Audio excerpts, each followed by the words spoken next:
La familia es la agrupación social más importante de los seres humanos. Se trata de una forma de organización que se basa en la afinidad y en el establecimiento de vínculos reconocidos social y legalmente. La familia debería de tener por objetivo estrechar lazos que permitan la unión y consolidación familiar, pero uno de los flagelos de mayor gravedad en este círculo social es la violencia intrafamiliar, ya que el incremento en víctimas de nuestro país es grande. En el año 2007, la cifra de mujeres asesinadas en Nicaragua terminó en 51, pero en el 2018 esta cifra se aproximó a 54 casos reportados en todo el país. Quienes más cometen crímenes son las parejas y exparejas en las casas de habitación y se han utilizado en la mayoría de veces armas cortopunzantes. Además, el mayor rango de edades se registra entre 26 a los 34 años de edad, según las cifras que manejan organizaciones de defensa de los derechos de las mujeres. Pero ¿cómo identificar un caso de violencia intrafamiliar?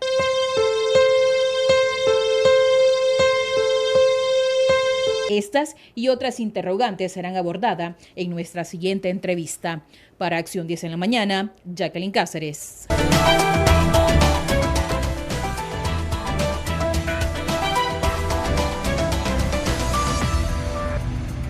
Gracias a nuestra compañera de labores Jacqueline Cáceres por esa introducción tan aterrizada a este tema de la violencia intrafamiliar. Y es que hay violencia en todos los niveles, en todos los géneros, no solo la mujer es víctima, pero lamentablemente se ve mayormente acentuada en nuestro país la violencia hacia la mujer. Y en esto hay una serie de situaciones y factores que intervienen. Está el factor cultural, está el factor religioso, el factor social, en fin, una serie de cosas que vamos a abordar hoy con 3 expertos que nos acompañan en este subsegmento Motívate. Gracias por estar con nosotros, pastora Carla Carcacha de Menocal, pastor César Menocal, ambos del Ministerio Koinonia, un matrimonio muy ejemplar, yo los felicito y nos encanta que estén compartiendo con nosotros este tema de gran importancia. Y nuestro psicólogo Ludendorff Susat Montiel, gracias por regalarnos esos consejos como siempre desde su disciplina, que es tan importante. Yo siempre he dicho que estos temas se tienen que abordar de manera interdisciplinaria, porque a veces no encontramos respuesta en un lado, pero de repente nuestra fe incluso nos mueve a salir de algunas situaciones. Vamos a dar inicio con usted, pastora, dentro de todos los niveles, de todos los estratos, pero también dentro de todas las creencias se ve lamentablemente la violencia. ¿Qué tan común ha logrado usted observar que es dentro de la comunidad cristiana, por ejemplo, o dentro de la comunidad que tiene la necesidad de visitar una iglesia y que a lo mejor lo que está viviendo le empuja a hacerlo?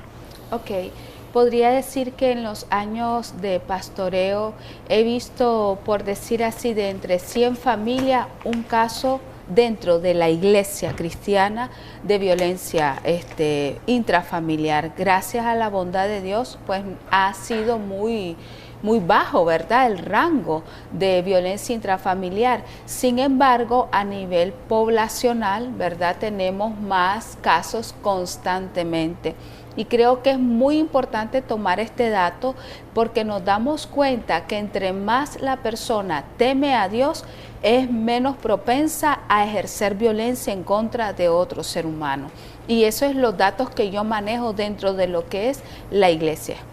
En este caso vemos que es bastante común en nuestro país la violencia intrafamiliar y esa violencia de género. En su mayoría son las mujeres las que son víctimas. Y digo en su mayoría porque los varones no están exentos, los hijos también sufren violencia. Y de repente vemos que la violencia intrafamiliar lo queremos interpretar solo la violencia que significa golpes. Pero no, hay varios tipos de violencia. Está la violencia psicológica, desde que a tu hijo le decís, vos no servís para nada, sos un burro. Ahí estamos también ejerciendo violencia y lamentablemente es bastante común. Pastor, ¿qué nos puede decir al respecto de esto también de la violencia de género? Porque se ve en los matrimonios también. Sí, es interesante cómo está afectando realmente nuestros matrimonios y tiene que ver con el individualismo o con el pensamiento de una mala formación desde nuestra niñez. Tal vez todos los que nos están sintonizando podrán valorar cómo ha sido la raíz o de dónde viene tanta violencia. Y yo de manera personal he valorado mucho esto.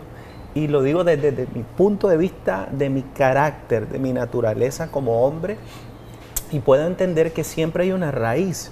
Y muchas veces dentro del hogar, desde nuestra infancia, estamos creando raíces que hacen que el hombre comience a ejercer una función, ni siquiera como hombre, sino machismo, Violencia porque vemos cómo a veces nuestros padres nos tratan a nosotros mismos, hemos mal educado lo que significa una formación integral y hemos asumido una posición de violencia. Por ejemplo, no es lo mismo que yo corrija a mi hijo a que lo trate con violencia.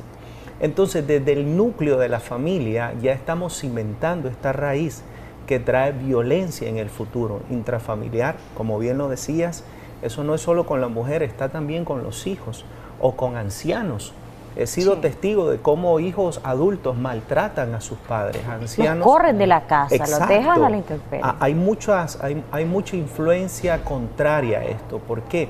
Porque dentro del seno del hogar a veces se ha formado este estereotipo inadecuado, ¿verdad? Porque no hemos sabido inducir lo que significa corrección y lo que significa maltrato o violencia, ¿verdad? Desde muy pequeños enseñamos a nuestros hijos a ser maltratados y golpeados. Efectivamente, ellos ya vienen, se programan para que en su desarrollo como prejuvenil, como adolescente o adulto, desarrollen este mismo sistema. Y ahí ¿verdad? es lo que pasa, la normalización de la violencia, esa aceptación como un fenómeno común y ni siquiera a veces se identifica que es un tipo de violencia. Doctor Ludendorff, también queremos conversar con usted, bienvenido nuevamente. Sí, es un patrón cultural en esto también, el hecho, como decía el pastor, claro, de que vamos enseñando, y es un problema que va de generación en generación. Sí. Difícil de contenerlo, pero no es imposible. No es imposible. La verdad que visto desde el punto de vista psicológico, la violencia intrafamiliar muchas veces es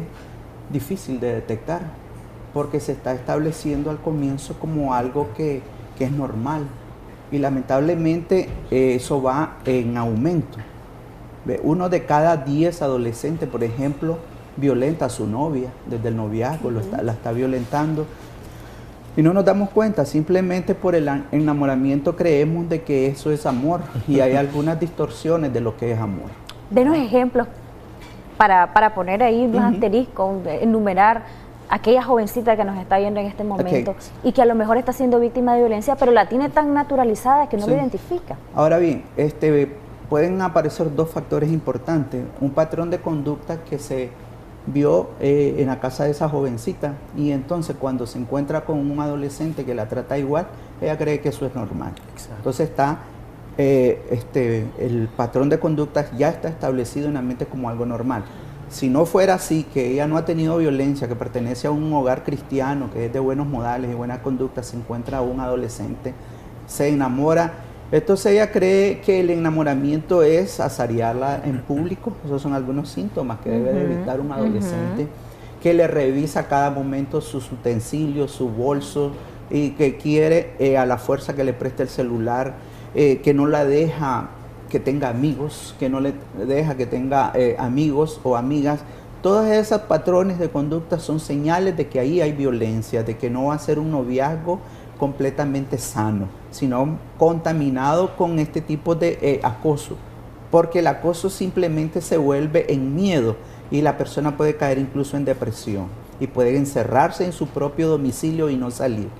Es tanto el acoso que va a creer que ella no sirve para nada y que le debe todo al novio. Hay violencia verbal, hay violencia psicológica, económica, de ver a la mujer de manera inferior, ahí empieza la violencia. Y también violencia sexual en los matrimonios, porque muchas veces la persona no quiere tener relaciones íntimas y no pueden respetar esa intimidad.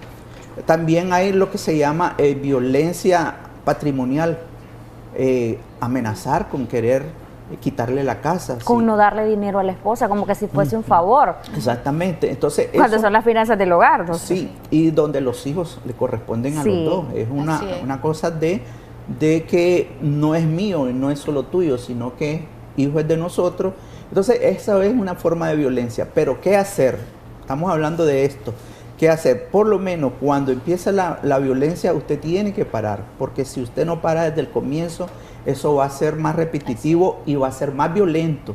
Probablemente empezó con frases ofensivas, pero al final va a llegar a maltrato, a pegarle y a guiñarle el pelo. Entonces hay que parar desde el comienzo. ¿Y qué hacer cuando esto se establece? Ponga una denuncia, no se quede en la casa, hable con alguien de confianza, con el pastor, con el sacerdote, con su psicólogo de cabecera, y ponga la denuncia. Sí, le recomendamos muchas veces a los pacientes que si ha sido violentado, que lleve la misma ropa con la cual se dio el evento, porque la ropa tiene rasgos de roturas, que no se bañe también. ¿Por qué? Porque probablemente en ese momento hayan algunas evidencias que pueda tomar el forense, como el esperma, ¿verdad? Para confirmar que realmente hubo una violación. Todo eso hay que tener en cuenta. Otra cosa que hay que tener en cuenta, que si la violencia se incrementa, guarde los documentos como cédula de identidad suya, guarde partidas de nacimiento de los hijos, para que en un momento dado le sirva. No enfrente al agresor, salga del lugar, huya del lugar. Lamentablemente en este país no hay casas de seguridad donde puedan ir las mujeres. Generalmente son las mujeres las que son más violentadas. Muy pocos hombres se están quejando de sus esposas que los están violentando. Si algún amigo o amiga quiere llamar y preguntar, ahí están los expertos para poder ayudarle, colaborarle. 2222-7808. Yo he dicho en más de una oportunidad, pastor, que esto es una cuestión bien difícil y a veces criticamos al que está siendo víctima de violencia, criticamos a la mujer y decimos, es que ella es masoquista, es que le gusta, pero es una cuestión como una metamorfosis que, comparándolo así sencillamente como una oruga que es una metamorfosis y luego va con sus alas y se convierte en una mariposa. Pero esa metamorfosis no es fácil, hay amenaza, hay temor, hay un tipo de situaciones que en realidad coartan la libertad de la mujer y le hacen dudar en romper el silencio en algunas ocasiones. Por ejemplo, ¿qué nos podrían decir ustedes al respecto de aquello donde en las Sagradas Escrituras se dice, ¿quién es aquel que va a dañar a su propia carne? Hablando de los matrimonios. ¿Cómo yo como esposo puedo golpear a mi esposa? ¿O cómo yo como esposa puedo golpear a mi esposo? Ya me lo contestan después de una llamada. Buenos días, le escuchamos. ¿Aló? Buenos días. ¿Está en línea aún? Buenos días. Bueno, 2222-7808, pastora. Bueno, yo quisiera hablarle en este caso, ¿qué es lo que ocurre? La mujer está enamorada. Como dijo el doctor, muchas veces la mujer confunde los sentimientos, pero quiero hablar bíblicamente. Dice, solo una autoridad mayor puede echar fuera una autoridad menor. La primera recomendación que yo le doy a una mujer que está en inicio de una violencia, como un grito, como un sacudión, como un empujón, es que busque a alguien de autoridad dentro del seno familiar. Voy a poner un ejemplo. En el caso de una dama, estaba siendo abusada con gritos y exigencias por parte de su compañero, y entonces ella buscó a un hermano mayor, y entonces este hermano mayor vino y le dijo, si vos no lo pones en su lugar, yo voy a ir y voy a poner a ese hombre en su sitio. Entonces ella vino y le dijo a esta persona que le estaba haciendo este abuso, mi hermano me dijo que si usted no me respeta, él lo va a venir a poner en orden. Nunca más volvió a irrespetarla. ¿Qué es lo que ocurre? Muchas veces la mujer calla desde los primeros síntomas. Y entonces esa mujer, creo que hay una llamada. Hay una llamada, sí, pastora, ya seguimos hablando. Buenos días, le escuchamos. Sí, buenos días, yo le quería hacer una consulta al doctor. Claro, le escuchamos, adelante. Sí. ¿Cuál es su pregunta? Mi pregunta es, ¿cómo puedo reaccionar, doctor, cuando mi marido siempre está pendiente si yo ando revisando mi celular, en la noche me lo revisa y no me deja tener amigos, y si tengo algún contacto, él me dice, ¿quién sos? Tú no puedes tener amigos, yo sí por mi trabajo.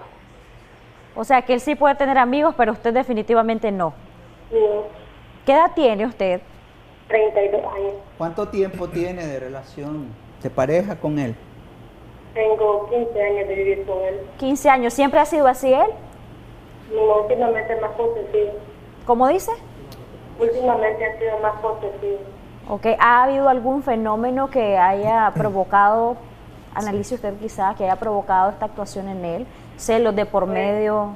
Sí, celos de por medio. Es que él me fue infiel y ahora que yo voy a tener lo mismo.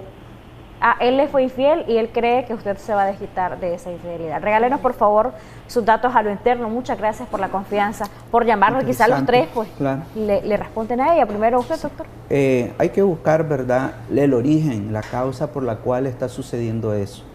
Muchas veces hay una llamada, quiero responder después. Sí, aquí, ok. Sí, muchas veces sucede que estamos dejando pasar algunas señales que nos indican que está habiendo un problema en el matrimonio y no lo abordamos. Queremos hacerlo del avestruz, esconder el problema para no ver lo que está pasando alrededor. Y si usted no lo aborda, si usted no lo enfrenta, esto se va a agravar y puede terminar en una separación. Tiene que poner las cosas en orden. Tenga el valor. Muchas veces yo se le niego por miedo de que me vayan a dejar. Entonces yo no lo puedo enfrentar. Tiene que enfrentarlo porque de alguna manera la va a dejar. Se va a ir y miremos aquí algo que decía ella. A ver, él fue infiel. Sí. Y le dice, pues yo sí puedo tener amigos, pero vos no puedes tener amigas. O sea, hay una desigualdad que se está tolerando por parte de ella. No la estamos, digamos, juzgando. Sabemos que no es fácil estar en una relación así. Pero ella tiene que identificar que hay una desigualdad y que a pesar de que él cometió el error, es ella la que está siendo restringida de cosas que son normales en la vida cotidiana, ¿no? Así es. La verdad es de que es importante que esta persona venga y ubique al cónyuge, en este caso, sentarse. No hay necesidad de gritar, no hay necesidad de ofender, no hay necesidad de esperar otro escenario parecido a este para decirle no estoy de acuerdo. Hay que sentarse y dialogar. Y creo que la intervención de un tercero que tenga autoridad sobre ellos, un papá, una mamá, una abuelita, un tío, es sumamente fundamental. No se trate él y yo solo. Es difícil solucionar los problemas. Siempre todo matrimonio necesita un tutor, alguien que lo guíe y le diga, ven, por aquí es el camino correcto. Y alguien que le pueda decir a ella, tú no estás muy bien, mejora en esto, y le pueda decir a él, tú tienes que mejorar en esto. Y en el caso que venga un momento de violencia, pueda como mujer ir y recurrir a él y decirle, mi esposo me golpeó, me pegó, ayúdame por favor. Entonces él ya va a saber que hay alguien que dé la cara por mí, que él no puede venir cuando quiera y darme y golpearme, ofenderme, maltratarme. O restringirme cosas que son normales, ¿no? O violarme, abusar sexualmente de mí, aunque sea su esposa. Y él ya sabe que hay alguien a quien le debe de rendir cuentas de lo que se está dando en el Ahora, lugar. pastor, el estar en una relación así, si la situación no cambia una vez que ella se anime y lo enfrente, cosa que debe hacer, estar en una relación así no es sano para ninguno de los dos, ¿verdad? Es interesante esto que estamos hablando porque tiene que ver un poco con el hecho de decidir hacer cosas. Por ejemplo, si en los matrimonios lo he notado constantemente, y es que muchas personas no deciden actuar. Por ejemplo, el hombre o la mujer calla y entonces esto hace que se vuelva recurrente el problema. Así que por lo menos mi recomendación, porque sé que el tiempo es corto, es que no deje pasar el tiempo, siéntese con su pareja. Hay un dicho ahí, el que la usa se la imagina, ¿verdad? De repente por eso esta persona siente más celo hacia ella. ¿Por qué razón? Porque él está haciendo algo indebido y entonces asume que de la misma forma le van a pagar. Pero puedo decirte algo o decirle a las personas que nos están sintonizando en este momento, tome una decisión, siéntese con su cónyuge, trate de hablar esta situación. Si no hay una respuesta positiva, creo que es un consejo saludable que hablaba mi esposa, busque a un tercero, una persona neutral que no se vaya ni a su favor ni a favor de su pareja, y traten de resolver esto de manera inmediata. Ahora hay otro aspecto, el ejemplo que le estamos dando a los hijos. A veces dentro de las discusiones, los golpes, la violencia verbal, la violencia psicológica, el hijo escucha eso y no solo va aprendiendo la conducta, le está afectando emocionalmente. Y luego queremos tener niños que no tengan problemas, que no sean a futuro delincuentes, que no sean a futuro expendedores de droga, que no sean consumidores de droga. Pero ¿qué es lo que estamos formando desde los hogares? ¿Qué ejemplo estamos dando? Así es. Una de las cosas que pasa, y yo quisiera compartir, es que hay veces somos muy egoístas, pensamos en nosotros, y creo que ese es uno de los mayores, por decir así, abonos a que un hogar sea disfuncional, y necesitamos dejar de pensar un poco en nosotros y pensar cómo se siente la otra persona. En este caso, si yo soy una mujer y hay violencia en mi hogar y mis hijos están siendo afectados, es el momento de tomar una decisión. Y luego el hijo va a buscar refugio Así en estas es. cosas que mencionaba. Entonces, y tomar a los hijos y hacerles ver a ellos que esa no es la vida realmente, que se está dando este problema, pero que las cosas van a cambiar. Ahora es muy importante, Jocelyn, que podamos nosotros decir, si aquel hombre ya se pasa y no respeta ninguna autoridad civil, hay que ir a la autoridad legal, ¿verdad? Y tomar decisiones que son muy necesarias, como un divorcio, una separación,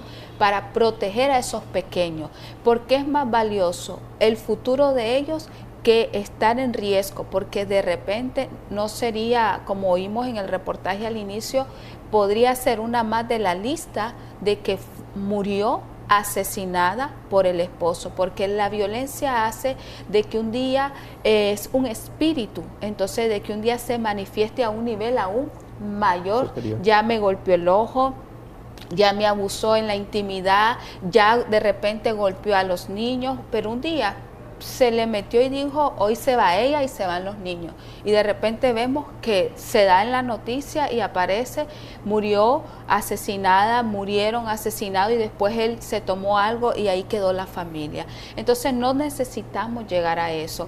Podemos nosotros decir, voy a proteger a mis hijos, voy a buscar esa persona de autoridad. Si las cosas no cambian, paso de la autoridad civil a la autoridad legal. Y entonces ahí yo rescato, por lo menos rescato mi vida y la vida de mis hijos. Ustedes decían, y lo decía el pastor César, que los matrimonios, es decir, no son perfectos, tienen sus problemas. ¿Ustedes cuántos años llevan juntos, para información de la población? ¿Y cómo ha sido este diario vivir? ¿Cómo lograr un matrimonio sano? Primero como seres humanos y segundo como hijos de Dios. Bueno, primero puedo decir con toda seguridad que no somos perfectos. Tenemos también batallas como matrimonio, pero hemos decidido procurar ponernos de acuerdo. Muchas ocasiones he estado en desacuerdo con mi esposa, pero eso no significa causar una batalla o un problema. He aprendido a ceder porque esta es parte de la construcción de un matrimonio donde yo cedo mi punto de vista con un fin en común, mi familia, mi esposa, mi misma vida. No es manipular, pastor, no. Aquello que dicen el hombre es cabeza de familia y solo lo que el hombre diga es lo que se va a hacer. Es un consenso bonito el matrimonio. Hay decisiones que mi esposa las ha tomado y son correctísimas, y entonces yo he aprendido que ella también tiene decisiones saludables para nuestro matrimonio. Así que yo de manera personal, cuando siento que no tengo una respuesta en algo, voy y la escucho, o ella me da un consejo. Entonces yo lo valoro mucho porque no estoy pensando en mi beneficio personal, sino en el beneficio de nuestra familia. Es que eso es un entrenamiento que hay que hacerlo desde el comienzo, ¿verdad? Si ustedes empezaron a escucharse, porque el éxito de una conversación es saber escuchar y no imponer tu propio criterio, tu propio pensamiento. A veces nos equivocamos, es cierto, y tenemos que reconocer que nos equivocamos y darle la razón a la otra persona. En un matrimonio lo más importante es que se escuchen y que uno de ellos ceda. Si no hay razón en lo que están haciendo, entonces pueden ponerlo, como decían, en tercera persona, que alguien los escuche y puedan arreglar el problema cuando es relevante, y este problema puede incluso distanciarlos un poco. Importante la comunicación. Muchas gracias, doctor, por habernos acompañado. ¿Verdad? Solo para cerrar, ¿verdad? Es importante. ¿Cuántos años tenemos? Tenemos 23 años de casado. Yo tenía 16 años y él tenía 18 años cuando nos casamos, jovencito. La gente nos pregunta y yo le digo, traiga a Dios a su casa. No es una religión, no estoy hablando de religiones, hágase aquí, hágase allá, no. Estoy hablando, traiga a Dios a su casa y permítale que Él guíe a su familia. Busquemos a Dios. Leamos la Biblia. Leamos la Biblia. Oremos juntos como familia, como usted le quiera llamar, orar, rezar. Si vemos que hay cosas feas en nosotros, pidámosle a Dios que nos ayude a cambiar, porque no existe nadie perfecto. Si usted es violento y ama a su familia, porque la violencia en una persona tiene una raíz, y fue que tal vez fue maltratado, violado, y por eso es un agresor, busque a Dios y pídale un cambio. Y creo que puede restauración hogar. Ahora, las emociones son naturales, son parte del ser humano. Lo que hay que controlar son las emociones. Muchas veces practicar para que la ira no sobrepase mis emociones negativas. Y está en un acápite, yo sé de la Biblia, que dice que Dios dice que hay que airarse, pero no pecar. Así es. Tenemos en pantalla, aquí, doctor, el número de teléfono de su clínica para aquellas personas que deseen visitarle y que estén viviendo una situación difícil. ¿Tienen psicoterapia de pareja? Sí, hago psicoterapia de pareja, casualmente es mi especialidad, y tenemos que rescatar muchos matrimonios que están por divorciarse. El objetivo es que ustedes sigan juntos y que no se separen. Pero si las cosas son infranqueables y las cosas están mal, busquémosles una solución positiva para usted y sus hijos. Muchas gracias. Ustedes también tienen como Ministerio Koinonia, tienen una parte de consejería matrimonial que es vitalmente importante para aquellas personas que deseen buscarles cómo poder hacerlo. Bueno, estamos ubicados de Casa del Obrero, una al sur, una arriba. Ahí está el edificio de la Iglesia Koinonia y también la Fundación Salvando Generaciones, porque también procuramos bendecir y ayudar a los pequeños, ¿verdad? Y ese es nuestro deseo, poder apoyar. Algo aprendí de alguien que un día dijo, el carácter es como el perro. Y yo dije, ¿cómo es eso? O lo amansas o lo amarras. Así que todas las personas que nos están escuchando, o lo amansamos el carácter o lo amarramos, pero algo hay que hacer para bendecir a nuestra familia. Definitivamente, pastora, muchas gracias. Gracias a ustedes y verdad, no les quitamos más tiempo. Luche por su familia, luche por su hogar, hay respuesta para todo. Conocí a un hombre que era extremadamente violento, tanto que un día agarró a su hija y le cortó el cabello, y usted lo ve ahora y parece una santa palomita, ¿verdad? Él se propuso cambiar, se propuso cambiar y lo logró. Se puede. Qué bueno, gracias nuevamente a los